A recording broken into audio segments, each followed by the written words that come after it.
আমরা তো নবীজির তুতু মোবারক হাতে নিতে পারি নাই, আমরা তো নিজের মুখে মালিশ করতে পারি নাই, আমরা তো নিজের বুকে মালিশ করতে পারি নাই।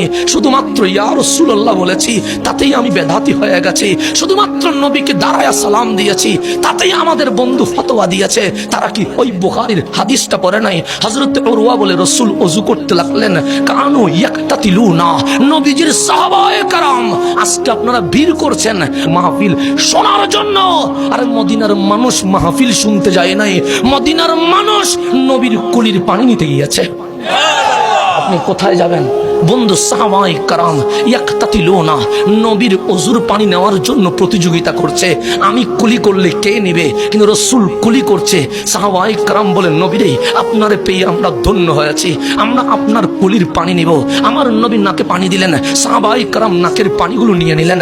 আমার নবী কদম মোবারক দ্রুত করলেন, সাহাবায়ে কেরাম নিয়ে নিলেন। হযরত উরওয়া বলছে, যারা সামনে ছিল ওরা নবীর ওযুর পানি মুখে বুকে পিঠে লাগাইলো, কিন্তু যারা দূরে ছিল ওরা তো পায় নাই। তো ওরা যারা পায় নাই ওদের কি হয়েছে? যে যারা পায় নাই ওরা সামনের দিকে এসে যারা পেয়েছে তাদের পিঠে মুখে বুকে চুমু দিয়া বলে, তুমি তো ধন্য হয়েছ, নবীর ওযুর পানি পেয়েছ। আমি যেহেতু পাই নাই, তোমার চুমা দিয়া নবীর ওযুর পানিটা একটু বরকত নিতে চায়। সাহাবায়ে কেরাম আমাদেরকে নবীর তাজিম শিখিয়ে দিয়ে গেছে।